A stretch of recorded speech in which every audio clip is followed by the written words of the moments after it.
The NFL Combine is in full swing, and the Jets are making a lot of news. Hello, everyone. This is Rich Sports Talk. Thank you so much for joining us here today. A pleasure to have you on, as always, as the NFL Combine is in full effect. And, of course, the Jets have been making a lot of news. And, to be honest, things are kind of breaking the Jets' way. We'll break down all the latest news. Robert Saleh, for the first time in his tenure, is attending the NFL Combine. And on a day where they need him to, because right now, Saturday and Sunday will be all the offensive players. We have a lot to talk about. We also have our first mock draft coming Monday, so make sure you subscribe so you don't miss any of that. And, of course, your comments, your questions. If you're joining us after the live stream, make sure to put your comments in there. We will answer them accordingly. If you're new to the channel, give us a like and bash that subscribe button for all the latest and greatest on the New York Jets. There was a lot of news out of the Combine this week. First around the Jets, a lot around other teams. One of the biggest things that have come out from the Joe Douglas meeting were the following. And I'm not even talking about the Mecole Hardman stuff. Zach Wilson's agency has been given permission to seek a trade. There doesn't seem to be much value right now.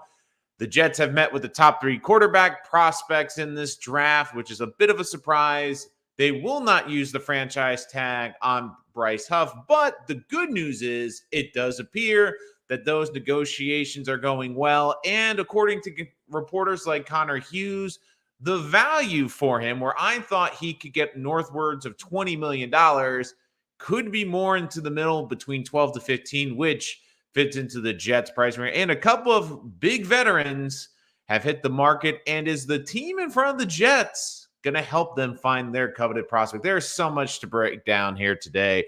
Let's start with the first thing about the New York Jets. Let's start with the Jets team, and then we'll talk about the draft picture and then the free agency picture. So the first and the biggest news was the whole Mecole Hardman thing. First of all, Mecole Hardman, I laughed at the fact that he had to come back on Twitter. What was it, 3 days after his initial comments on the podcast? And look, I get what Mecole Hardman was trying to do, but man, he came off so bad in that podcast because, look, the Jets did right by you, Mecole. I don't know why you were going at the Jets coaching staff. I don't know why you were going at this team where they basically gave you what you want. And, oh, by the way, NFL, if you're paying attention, Mecole Hardman dropped some pretty strong hints that he was tampering and that the Chiefs and him were having conversations before the trade deadline. And, the Jets are such horrible people, Mecole Hardman. You know what they could have done?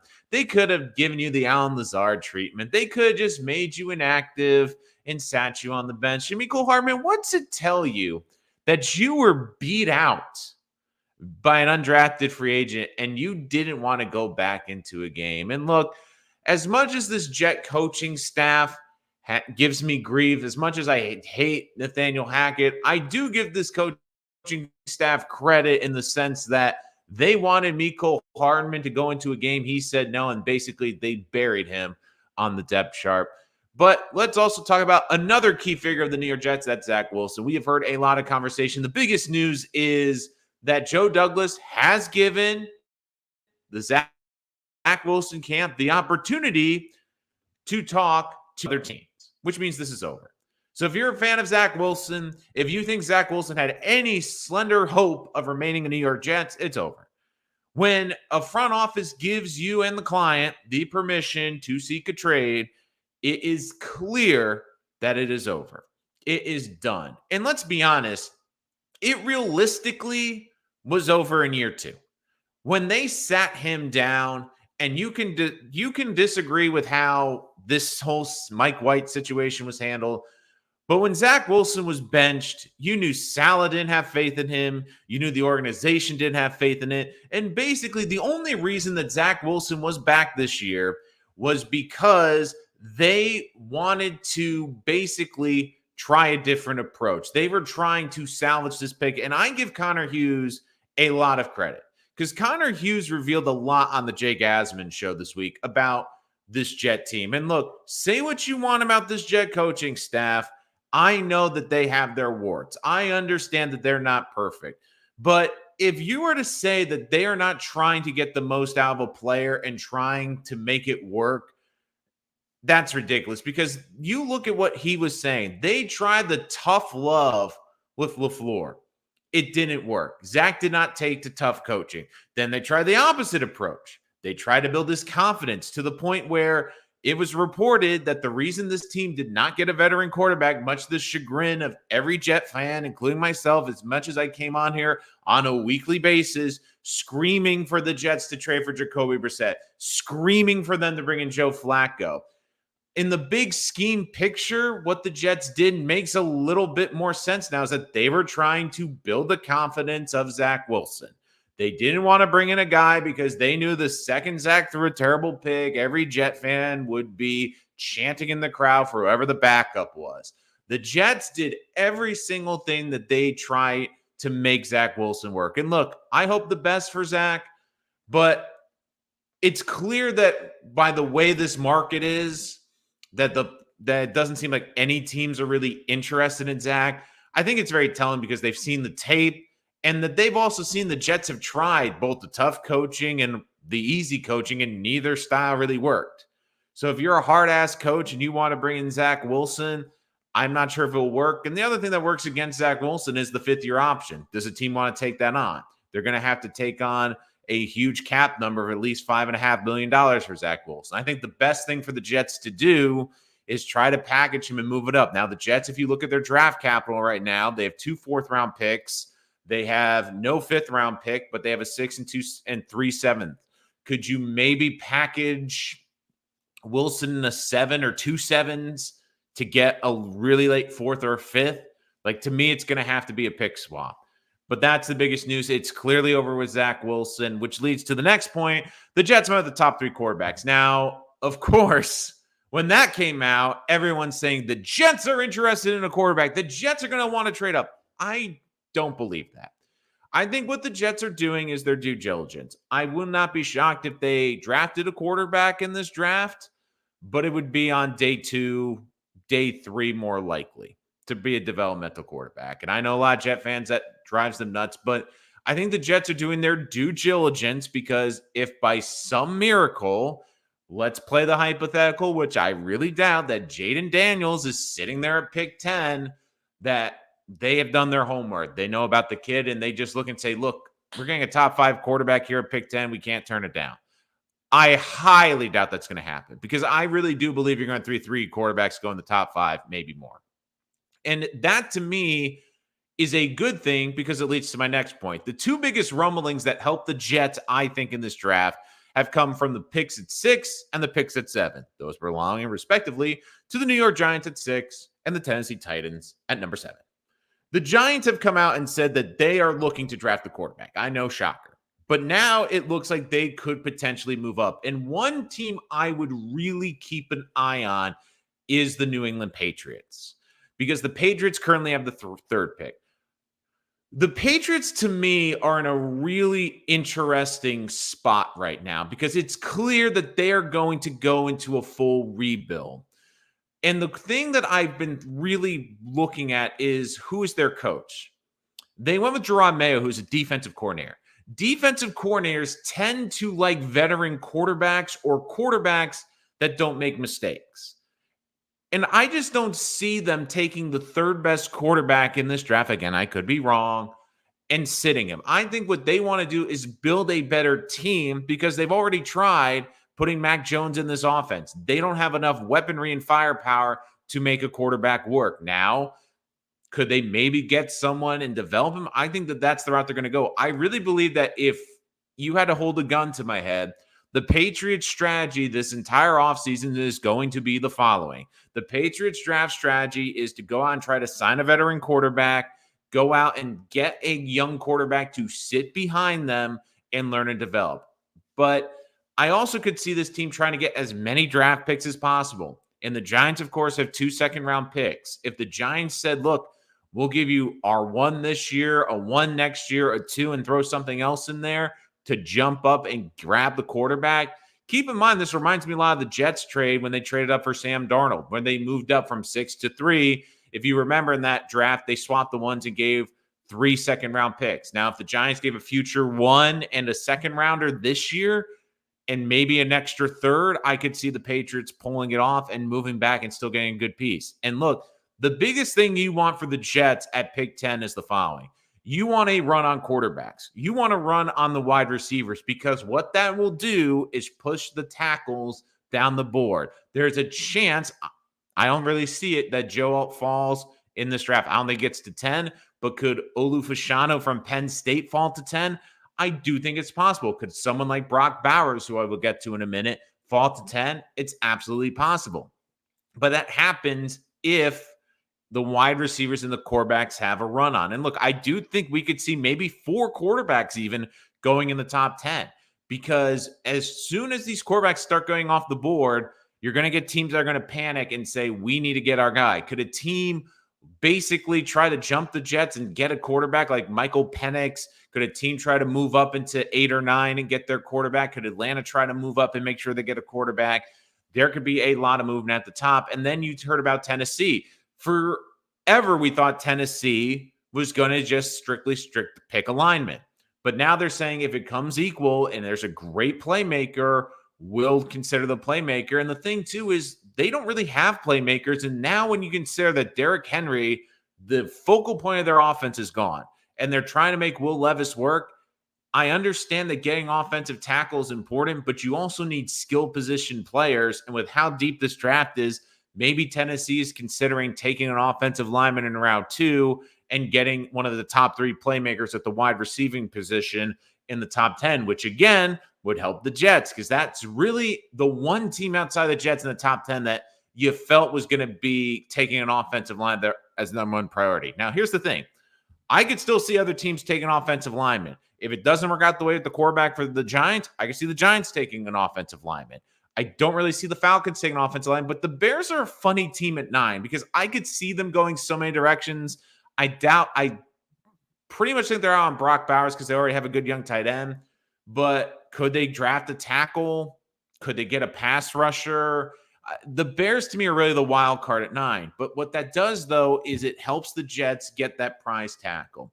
And again, guys, if you're joining us during this live stream, please make sure to give us a comment and put out your questions in the live chat, and I will get to them in a little bit. So the other big thing as we shift gears to, which I do think helps the Jets, is the news that's come out over the last 24 hours. I consider this A news, but then I'll get to my B news, which came out over the previous 72 hours. So my A news is the following. Diana Rossini reporting that Mike Evans is going to be a free agent and test free agency. And the biggest one, which happened just hours ago, is that the Dallas Cowboys have announced that basically Tyron Smith is going to hit the free agency market. These, to me, were the dream free agents for the New York Jets, because Mike Evans is almost quarterback proof. He's like Garrett Wilson. It doesn't matter who the quarterback is. He's great. And with his size and ability, he would be the perfect complement. Now, I know what a lot of people are saying. It's going to cost a lot of money to get Mike Evans, and I understand that. But at the end of the day, I keep hearing people saying, well, Justin Jefferson could be on the market. Justin Jefferson would be great, but the amount of draft capital and money you're going to have to pay Justin Jefferson really isn't going to be worth it. Where with Mike Evans, you just have to pay Mike Evans. And the same with Tyron Smith. I think you can get Tyron Smith on a 1 or 2 year deal. Now, there are faults. He only played 13 games last year and hasn't played a full season since 2015. But I think he's a perfect stopgap at left tackle, especially if you draft another tackle, where if you're trying to develop a guy like a Carter Warren, you're trying to develop one of these top 10 picks, he is a great stopgap and helps alleviate some of that pressure of this rookie really having to be great early in their career. The other big news is, according to Connor Hughes, that the Jets were approaching Corey Davis about returning. He's broached the subject. If he's interested in returning, I would be fully open. I think he'd be a top 3 receiver on the Jets.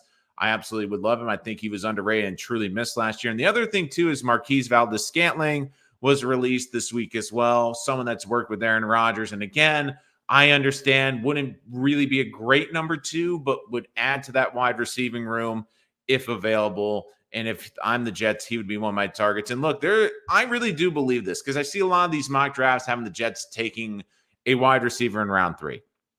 This is an incredibly deep wide receiver class, and I get it. But if you were to ask me today, I don't think the Jets take a receiver till day 3, and here's why.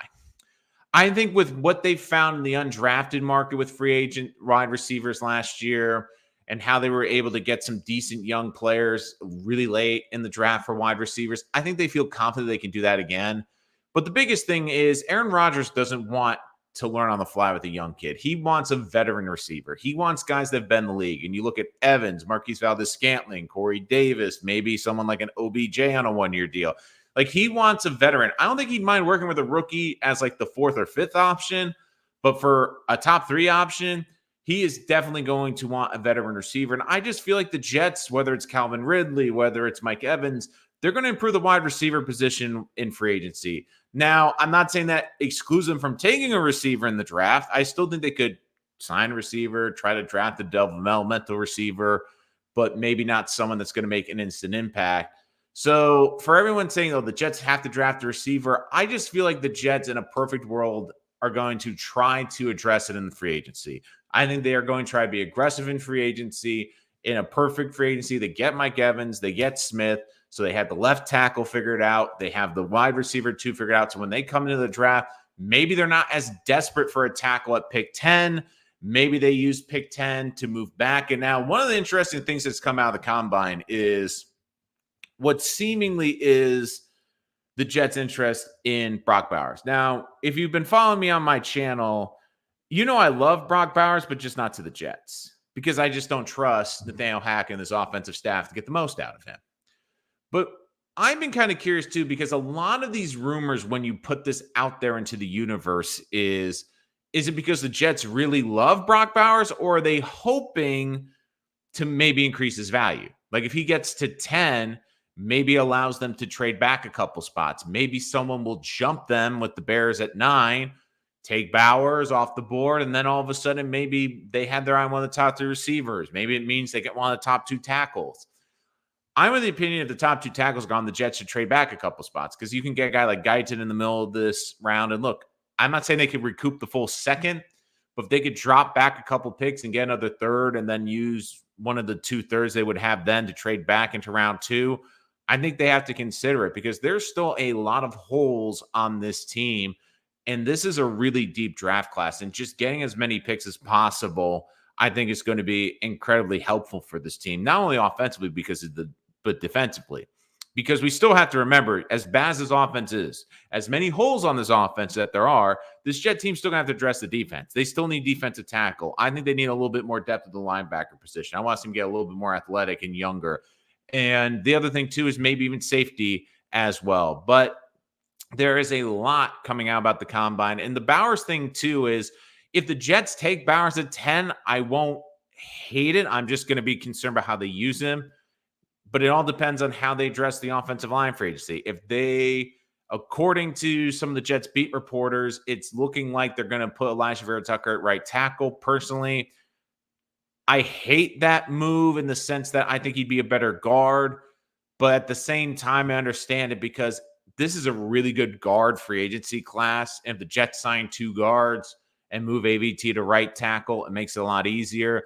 And the other thing, too, which would be perfect, too, is like, let's play this hypothetical game. Let's say the Jets get a guard in free agency and they move AVT to right tackle and they get Smith to play left tackle. All of a sudden, then, you don't necessarily need that 10th pick to start right away. So a guy like Tyler Guyton, who I think needs a little bit of development, or some of these first-round tackles that maybe aren't ready to come in right away, become more in play, and the Jets can trade down and draft one of them to be the backup to start the season. Because that way it helps alleviate some of the stress of having, like, you need to get a guy like Funga in there if you don't get Tyron Smith. Now, I understand Tyron Smith comes with baggage. I would say Tyron Smith's my number 1 target. I'd also look at Bakhtiari. Now, the thing, though, is with Bakhtiari, it'd have to be an incentive deal. I would not touch Bakhtiari if it's a high 1-year deal. I think they need to also space out the cap, because if you bring in, let's face it, you bring in Smith and Evans, like that's pretty much going to be the Jets free agency. It's going to be those 2 and maybe some low-level flyers. But the Jets with their cap space, even when they redo it, if they get those two guys, they're going to be massive cap hits. Even for 1 or 2 years, they're going to be massive cap hits, and those are going to be the moves. But look, I think those are the big moves that they have to make. And look, I'm curious to see how it goes with the tampering charges. It's clear that Joe Douglas has said him and the Jets are going to talk to the league about it. If they can somehow get a draft pick out of Kansas City, that also would be incredibly helpful in terms of helping to rebuild this franchise as well. But again, guys, for those of you joining us now, if you have any questions or comments, please let us know. Another big thing just reported, but Michael Penix has passed all the physicals at the quarterback. So again, that was probably the biggest one as well. Penix, 6'2" is expected, big wingspan, big hands. His hand size, top 10 all time for the QBs at the combine, the same size as Anthony Richardson. But again, I know there's a group of Jet fans that are like they're praying for basically Michael Penix. I just don't see Michael Penix coming to the Jets, unfortunately. I just don't see it. They have so many needs. I think if they're going to get a quarterback, they're going to get it later in the draft. But the other thing, too, is I'm just curious to see how this whole offseason gets addressed, because you have to look at how this team is going to address it. Now, if it came down to 2 free agencies, if you had to ask me, who would I rather have, Evans or Smith? I think it's Smith, just because, again, Smith and Calvin Ridley, I think, would be a good pairing. I do think you can get other receivers in the free agent market. I don't think there's a tackle like Tyron Smith. Even with the injury concerns, they're still better than Bakhtiari's injury concerns. And for me, just having a guy like that where I know he's my left tackle for at least the majority of the season, and I can develop potentially a tackle under him. Like, look, if he gets injured like week 10, week 11, but Tyler Guyton's been sitting and learning and developing for 10, 11 weeks, that would make it an easier transition than saying, hey, Tyler Guyton, go start left tackle week 1 in the NFL. Day of the QBs run the 40. I will have to check. I think tomorrow is the 40 day. I think today is just the measurables for them. Let's see. I'm going to check right now on that for you. I do know we do have a lot of quarterback measurements today. Let's see. Yeah, I'm just trying to check to see if we got any of the good 40 times so far today, because I know that's ongoing. I do believe that they run tomorrow. I could be wrong, or they run later today, but I will have to check. Yeah, receivers are doing the measurables today. Top vertical jump was Jalen Coker, 42.5. He had the highest broad jump. 40-yard dashes are in for the running backs. Just looking at some of the ones here. Let's see. But no, I think the quarterbacks run tomorrow too. And look, I just don't think the Jets are going to be interested in a quarterback, unfortunately. I just don't see them really going out and above in their way to get a quarterback unless it's in round 2 or round 3. But I also have my opinions on that. It will be in the mock draft, which, of course, will be dropping Monday. So make sure you check that out and make sure you subscribe to all that. But again, guys, thank you so much for joining us here today. That was all the latest on the New York Jets NFL Combine. For more great New York Jets content, make sure to like, give us a bash, and a subscribe. Hit that like button. And again, if you have any other comments or questions, please let us know. Live chat is open. Before we head out today, want to just get the last round of questions in there. In case any of you are interested, I'll give you guys a second. I see a couple coming through. But again, if you have any questions, comments, or concerns, let us know in the comments below. If you are joining us after the live stream, of course, you can ask those questions, especially about the draft, the combine, and free agency, and I will get to them in the next video. But until next time, I'm your host, Dylan Rich, and this is Rich Sports Talk.